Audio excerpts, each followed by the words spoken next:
I feel like we complicate things, and when we complicate things, we put pressure on things, and then it's just scary. 100%. It is scary to talk to a stranger.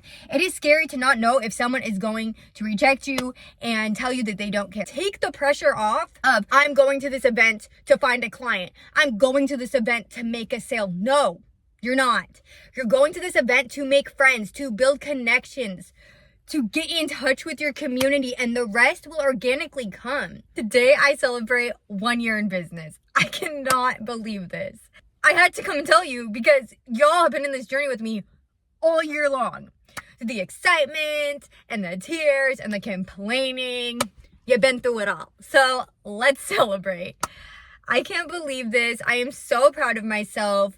So proud of myself. I don't even know what to say. I am speechless. I thought I just wanted to come on here and not only share the amazing, exciting news with you, but also give you some tips that I learned this year, tell you some lessons that I learned this year, maybe help you out so you don't make the same mistakes as me. I was going to make a list, but at the end of the day, like being a business owner, you're never going to be prepared. Things are going to come at you all the time. Even when you think you're prepared, even when you thought of everything, guess what? You didn't. I'm just going to tell you some of my experiences and take what you can from it. First up, I think we all know this. If you are not feeling well, do not go to work. Don't do it. Just don't do it. Oh, but it's my business. I have to show up for my business. I'm going to tell you right now, 9 times out of 10, showing up while you don't feel good for your business is going to make your business have a bad reputation. Not every time, not guaranteed, but I'm going to tell you why. Because if you're not feeling your best, you're not going to give your best. Say this is your first time meeting a client, meeting a person, that is the only thing they know of you. And so maybe you're giving 50% when usually you give 100. If anything, you're like cheating yourself because you're not giving your best. What if that person doesn't come back because they didn't like this and that because felt like you weren't super experienced or whatever the case may be, when in reality you are more than qualified, more than experienced, and maybe you're better than Mr. Joe over here. But because you didn't show up feeling your best, you weren't able to give your best. I'm telling you right now, and I'll tell you again, self-care is giving the world the best of you, not the rest of you. So take care of yourself. I promise you that it's going to be much better rescheduling them than having to not give your best or potentially have to stop halfway through and go home early. Like, that's just all bad. I've made that mistake way too many times. If you're new here, go ahead and check out my channel. I've thrown up like 3 times this year in front of a client. So love that for me. I've had an anxiety attack. Like, I've done it all. And I'm kind of embarrassed to say it, but also I learn things the hard way. I'm also going to tell you that you need to not devalue yourself. Just because people tell you your prices are too expensive, it doesn't mean that they're too expensive. I'm going to tell you what trick to have in your head. Are you ready? Would you pay the price that you are, as a customer, would you pay the price that you are charging? Situation reversed, would you pay that price? If you walk into a store, you see, okay, let's pretend that we're selling candles. You walk into the store and you see this candle for $50. This specific candle, whatever is going on with it, maybe it's an oil-based exotic candle, I don't know. Would you pay $50? Is the value of this product worth that money? If you yourself would pay that money, if roles were reversed, then 100% don't doubt yourself, because the value is there. Be confident in yourself. You're not going to be for everyone, and not everyone is going to be able to afford you, but that does not mean that you need to lower yourself. Absolutely not. Yes. Have I made exceptions for certain people? Absolutely. And I love that being a business owner, I have the freedom to do so. But that does not mean that I give discounts to every single person all the time. And that brings me to my next point. This year, because I had all year, because I started my business December 27th, aka today last year, I decided I'm going to play with all of the holidays. You know, Valentine's Day, 4th of July, Mother's Day, Christmas, all of that stuff. Like, play with the sales and see what really hits. And so yes, I hit a sale for almost every single holiday this year, which means that I pretty much had a sale almost every single month. That is 12 sales. Actually, I did not have one in December, so that's 11 sales. I did that And I had reasoning behind it. In my mind, I knew why I was doing it. I was doing it because I wanted to know, going into year 2, which holidays hit more. I'm going to do sales on those holidays instead of every single holiday. Well, I noticed me trying to make my business plan throughout the year by doing that got everyone to say, go see Amanda. She always has sales. She always has discounts. Now, I'm still debating. Comment down below. I'm debating if that's a good or bad thing. And here's why. I feel like it's a good thing because people are talking about me. People are excited. When they say it, they don't say it like a bad thing. They say it like a good thing. Almost like you can get it too. Anybody can get it because she is doing sales to accommodate to everyone. Like, they say it like a great thing. And I really, really love that. Like, I love that I can help all types of people because, you know, all types of people could benefit from my service. So on that side, people are talking about me. That's word of mouth. That's awesome. On the flip side, I'm scared that some people are thinking, why does she always have sales? Is it because she doesn't believe in herself? Is the value not there? What's going on? And I don't want people to look down on me because I am 100% confident in what I do. Am I confident in me as a business owner? Not really. Still learning. But doing lymphatic massage, 100%, I'll get your body snatched every single time and I'll get you feeling right. So that sucks if that's what's happening. And then a third thing that I noticed is some people only come when there's a sale. I have some clients that have never paid full price. But again, this is why we have sales, right? So people can afford it when they usually wouldn't be able to. So I'm not necessarily sure if that's a negative thing. I'm trying to see the positive in everything recently. So I'm going to go with, would love for them to pay full price, but it's a positive because they're still supporting my business. They're still paying money and getting a massage by me. So I'm going to take it as a positive, but noted. I also realized that if you don't talk about yourself, if you don't promote yourself every single day, all the time, no one knows about you. Nobody cares about you. And guess what? You're going to feel annoying. You're going to feel redundant. You're going to hit rejection. We're going to talk about rejection in a second. If y'all been here for a while, you know your girl does not like rejection, but part of being a business owner. Yeah, this year, I'm shy. I don't know if y'all know this, but I am shy. Like, on camera, I'm all good. I feel like I'm with my besties. Also, I'm alone. It's literally just me and a camera. But I am shy. Like, once you get to know me, I am outgoing, but initially I am very shy. You don't get to be shy when you're a business owner because no one is just going to randomly come up to you and be like, hey, I was just curious, do you own a business? No one does that. No one does that. You got to promote yourself. You got to go to events. You got to network. You got to get out of your comfort zone. The amount of pop-ups I've attended this year, the amount of regular events. It doesn't even need to be a specific event for your business. Say there's an art and wine festival or some type of event. Go walk around, network, meet people because they're just people like you and you're just a person and you're just making connections within your community. Take the pressure off of, I'm going to this event to find a client. I'm going to this event to make a sale. No, you're not. You're going to this event to make friends, to build connections, to get in touch with your community, and the rest will organically come. People go to things that they trust. And if you can build that rapport and they can trust you, they will come to you. You don't have to, can you please come to me? No, they're going to come to you.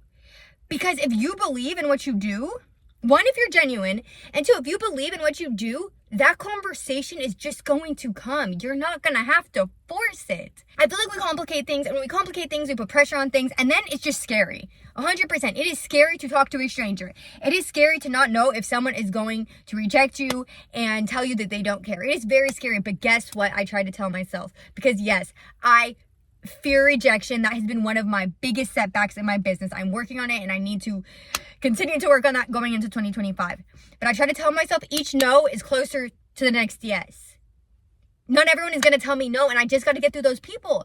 And if they're telling you no, do you want those people as your clients? They're not your people. I'm learning that it's not about having to be perfect. It's about being genuine, being real, and being okay to make mistakes, but grow from them. Another huge thing that I learned this year is trigger words. You need to always look out for trigger words. So one, like, okay, so for example, a trigger word for me would be, or a trigger word, a trigger word or a trigger statement would be, for example, oh, so if someone told me like, oh, you know, I sit a lot for work, I have a desk job, that is a trigger in my mind. Okay, if they sit a lot for work, then they're not getting a lot of circulation. Therefore, they could really benefit from a lymphatic massage because the lymphatic system does not have a pump. Therefore, it relies on muscle movement. They are not getting a lot of muscle movement by sitting 8 hours a day at their desk. So then that's when I would say, oh my gosh, are you familiar with lymphatic massage? I think it would really be beneficial for you. Here's why.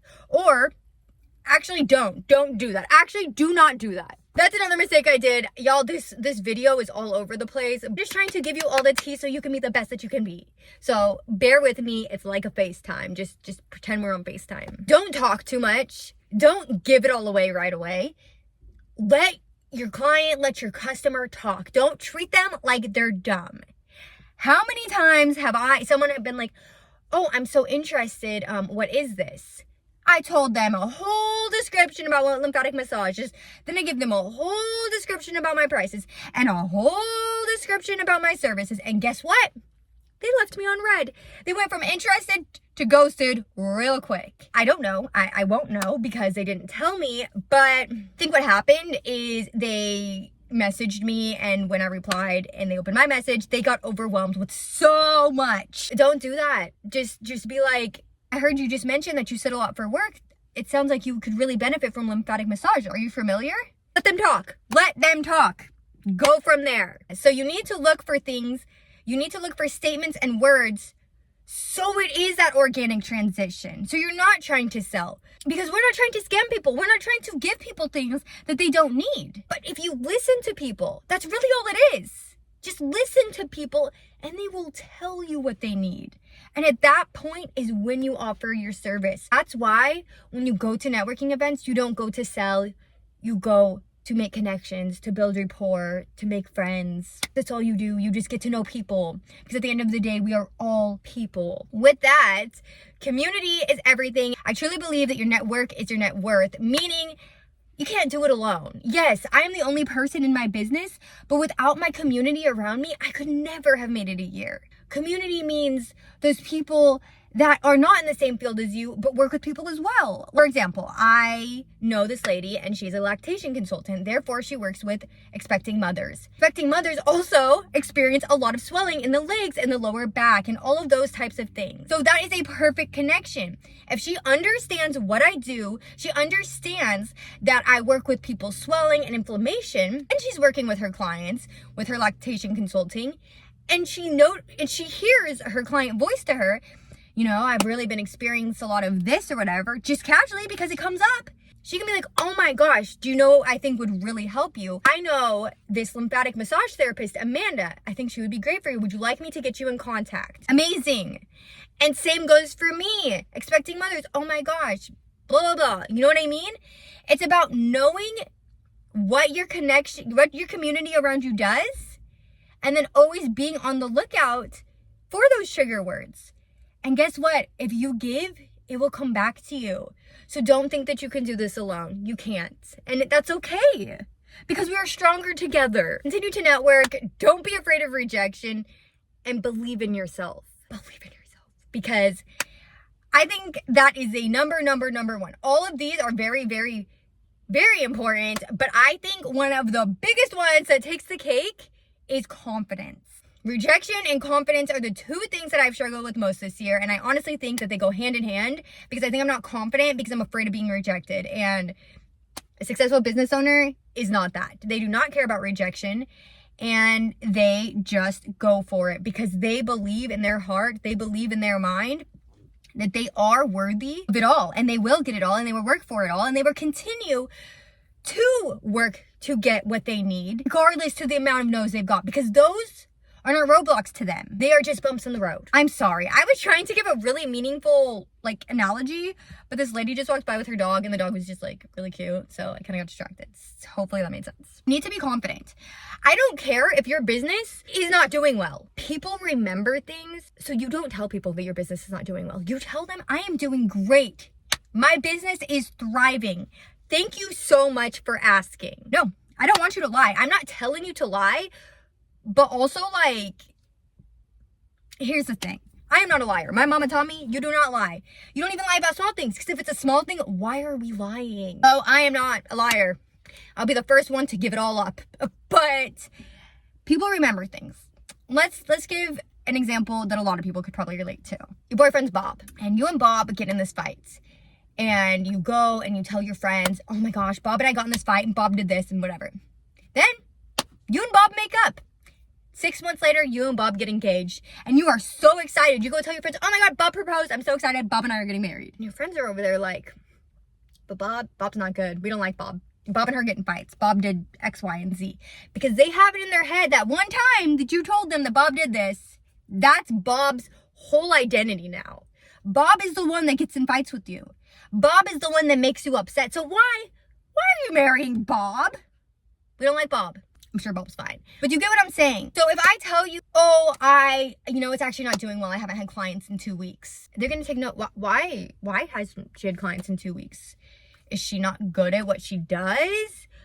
What is it not worth the money? Is it like, they're going to start brainstorming. Why in the world is that? And they're probably not going to go to you. I mean, there's plenty of exceptions, but I'm just saying, generally speaking, people remember those things. I'm doing great. Thank you so much for asking. I share with you my stories about throwing up and having anxiety attacks because I just want to be transparent with you all. Do not share that with your client, because now your client's going to think, oh wow, why did that happen? Would that happen with me? What caused that to happen that time? Why won't that happen this time? What if that was me? And they're probably not going to book, or they're probably not going to rebook, because they don't want to be put in an uncomfortable situation. And they know that it's happened to you before because you just openly shared that. So have to stay confident. And even in times of rejection, if someone tells you, you know what, that's too expensive, I completely understand, I'm still working on my pitch, so I don't want to give you a pitch to practice, but all I'm going to say is take that objection as redirection, whether it be a new angle to talk to this person, or realizing that maybe you guys just are not a good fit, because that's very possible as well. But don't doubt yourself. You started a business for a reason. You're doing this thing for a reason. You got this. I know that you got this. Keep your head up.